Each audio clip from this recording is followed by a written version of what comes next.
Matt Off Lose, your source for all things Everton. I'm James Pendleton.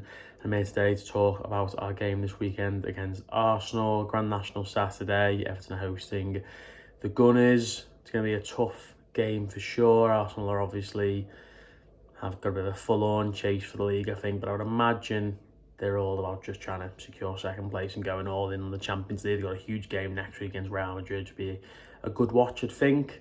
But yeah, it's going to be really tough for them, and they're going to want to obviously go into that game with kind of confidence high. Everton, we've stalled a little bit. I think we can all kind of admit that, and I think the fact that the games have been so spaced out recently, which is really an issue, to be fair. I think especially because we've had so many injuries and players looking tired, and I certainly felt like some players needed a bit of a rest. Not the worst thing in the world, but you look at the fact that we haven't kept a clean sheet since the 1st of Feb. The last win was against Palace, which is the game after the first derby. We've now played a whole other derby since then, so obviously with the schedule and what have you. But yeah, Everton lost one of the last 10, but they've drawn far too many of those games. A couple of the games they haven't looked great in. Probably been a little bit lucky to get through those without losing. That's not an issue though. We played well in games and lost over the last couple of seasons, so I've got no problems with that. But this is a big test for Everton, without question. It's a game that we're definitely going to want to win.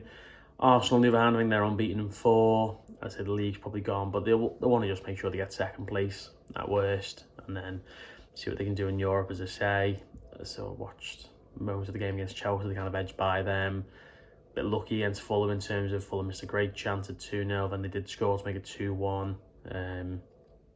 But Arsenal got the job done. In terms of that game, it's had a big impact on this match. Obviously, Gabriel's now out for the rest of the season, which is a huge loss for Arsenal. And then I look at Calafiori got injured at the international break. Timber went off again against Fulham. Ben White had a setback as well. So you'd imagine Arsenal are going to go into this game with maybe Raya, Partey, Saliba, Kivior, and Miles Lewis-Skelly. I think Tierney might be out injured as well, who's obviously going to back up, isn't he, in that position? But yes, that's a big issue for them.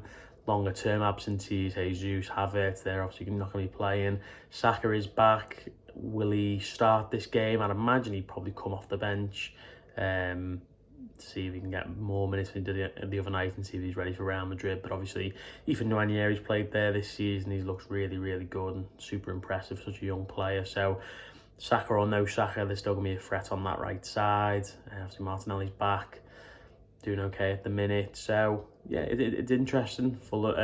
Arsenal, have got a good team, even when they have got a few players out injured. In terms of us, we're kind of the other end of the spectrum. They've got loads of players who've kind of just gone out. We've got players who are kind of just coming back. Obviously, Yerubunam, Chimiti, Brewyer, they've all got back into the first team fold now, getting more minutes under the belt, which is good. But then you got someone like an Iliman Ndiaye who just come back the other day against Liverpool, got sort of 20-25 minutes off the bench.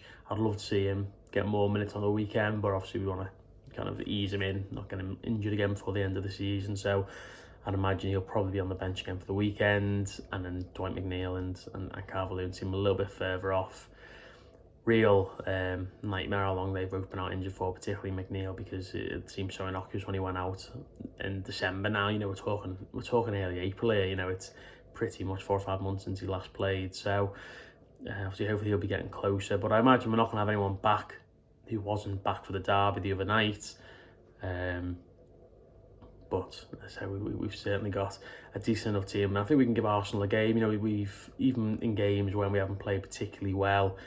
Since Moyes has come back, we've given teams games, and we've tried to obviously impact the match. And the thing for me is that the main worry in this drawing run has been conceding, especially sloppy goals as well. The goal the other day, obviously he's offside, shouldn't have been given in my opinion, but seems so easy. That's kind of been the worry for me. So I hope we can get back to a bit more solidity and see what we can do with the game on the weekend. Arsenal haven't got a great record at Goodison over the last few years. Obviously, they narrowly beat us last season before. We won under Dyche 1-0. Season before that, we won with Damari Gray scoring. Season before that, I believe we won again in lockdown at 2-1, I think, and Yerry Mina scored. So it hasn't been too bad in terms of the record and the run. I think it should be a decent game. Two sides who are obviously got some good players, some difference makers on the pitch, and I'm looking forward to it. So And it's also key that we enjoy these games. We've got only 4 left now, I believe. So let me know down below your thoughts. Who do you want to see playing in the game? What do you think the score is going to be? And we'll see you there. Nice one.